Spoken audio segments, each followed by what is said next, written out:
নমস্কার and welcome back to C Bangla. সম্প্রতি একটি অত্যন্ত দুঃখজনক ঘটনা সামনে এসেছে, যার ফলে গোটা দেশ এখন স্তব্ধ হয়ে গেছে। আসলে কি ঘটেছে? গত কয়েক বছর ধরে আপনারা দেখছেন যে ভারত সরকার কাশ্মীরকে একটা মডেল রাজ্য হিসেবে গড়ে তোলার চেষ্টা করছিল, যেখানে ভারত সরকার গোটা বিশ্বকে দেখাতে চাইছিল যে কাশ্মীরের মধ্যে পর্যটন শিল্প বাড়তে পারে এবং সেখানে উন্নয়নও সম্ভব।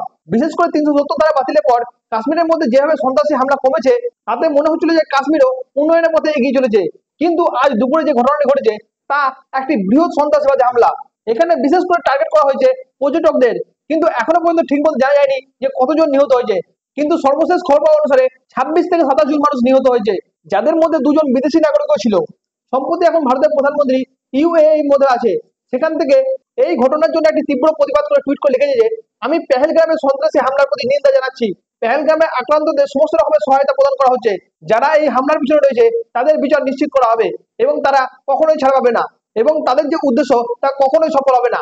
এবং শকিংলি দেখতে পাওয়া যায় যে ইসরায়েলের ভারতীয় রাষ্ট্রদূত সেও বলেছে যে এই হামলা দেখে তারা অত্যন্ত মর্মাহত। তবে এখানে নিরীহ মানুষদের যেমন হত্যা করা হয়েছে, যারা কাশ্মীরে কেবলমাত্র ভ্রমণ করতে এসেছিল এবং কাশ্মীরের অর্থনীতির মধ্যে অবদান রাখতে এসেছিল, তাদের জীবনে কিছু ভালো মুহূর্ত কাটাতে এসেছিল, যেভাবে নিরস্ত্র মানুষদের হত্যা করা হয়েছে এটাকে হামলা না বলে পেহেলগাম গণহত্যা বলা উচিত।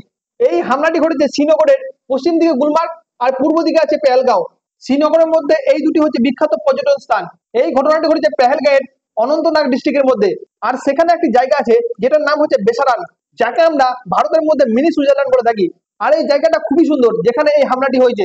ঘটনাটি ঘটে দুপুর 2টোর দিকে, যখন একটি ছোট্ট খাবারের দোকানে কয়েকজন বসেছিল, তখন হঠাৎ করে একটি গ্রুপ যারা নিরাপত্তা বাহিনীর পোশাক পরেছিল এবং সেখানে এসেই তারা ওই নিরীহ মানুষদের উপর গুলি চালাতে শুরু করে, যার ফলে অনেকজন মানুষের মৃত্যু ঘটে।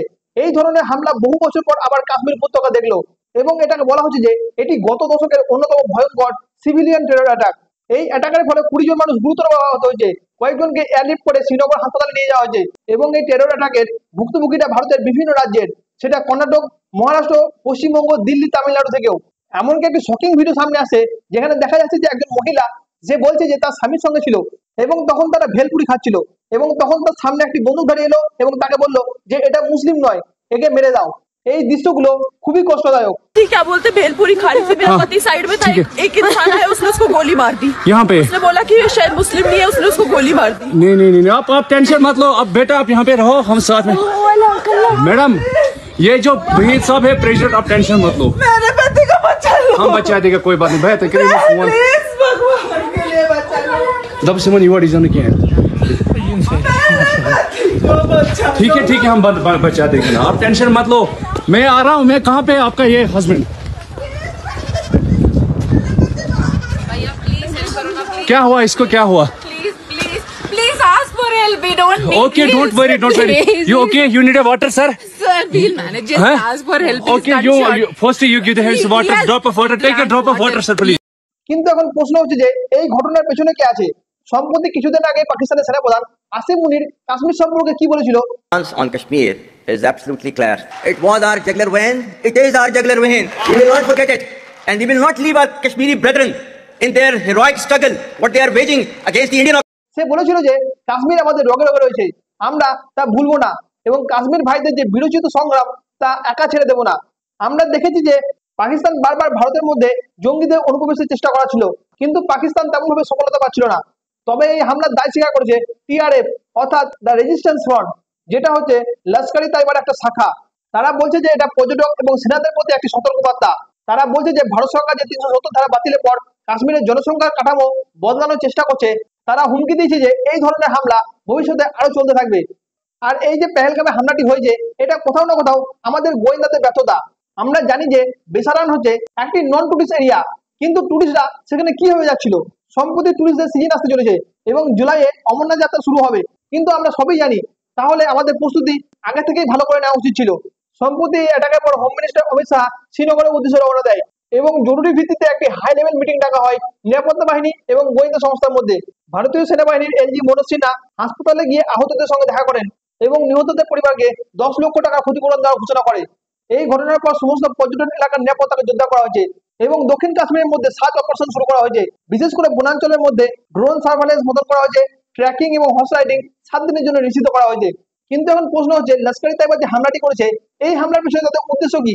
এই হামলার পিছনে তাদের প্রথমত উদ্দেশ্য হচ্ছে পর্যটনকে ধ্বংস করা। আপনারা জানেন যে 2024 সালে কাশ্মীরের মধ্যে রেকর্ড সংখ্যক পর্যটক এসেছিল, যার ফলে সন্ত্রাসবাদীরা ভয় সৃষ্টি করার চেষ্টা করছে যাতে বাইরের লোকজন কাশ্মীরের মধ্যে না আসে। দ্বিতীয়ত যে ভারত সরকারের কাশ্মীর নীতিকে ব্যর্থ করা এবং সেনাবাহিনীর যে সাম্প্রদায়িক অভিযান ছিল সেই অভিযানের প্রতিশোধ নেওয়া। এবং তৃতীয়ত যে মনস্তাত্ত্বিক প্রভাব, যেহেতু আমরা জানি যে বেসারার একটি মিনি সুইজারল্যান্ড নামে পরিচিত, যদি সেখানে হামলা করা হয় তাহলে সরাসরি ভারতবাসীকে বার্তা দেওয়া হচ্ছে যে জম্মু কাশ্মীরের মধ্যে পর্যটক আসলেই তাদেরকে মেরে ফেলা হবে।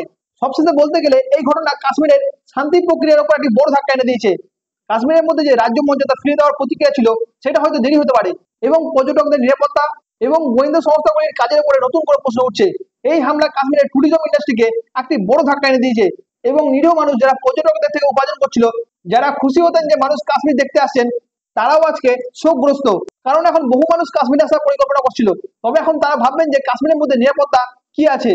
তবে ভারত সরকার নিশ্চয়ই এই কড়া জবাব দেবে। তবে এটা নিশ্চিত যে কাশ্মীরের মধ্যে শান্তি প্রতিষ্ঠার ক্ষেত্রে এটি একটি দুঃখজনক ধাপ। যারা কাশ্মীরের মধ্যে পরিবার নিয়ে ঘুরতে গিয়েছিল তাদের উপর এরকম ধরনের আক্রমণ একটি অত্যন্ত হৃদয় বিদায়ক। আমি আশা করছি যে এবার পাকিস্তানকে এর জন্য একটি বড় মূল্য দিতে হবে, কারণ এই ঘটনার পিছনে আমি নিশ্চিত যে পাকিস্তানি সেনাবাহিনীর অবশ্যই হাত রয়েছে।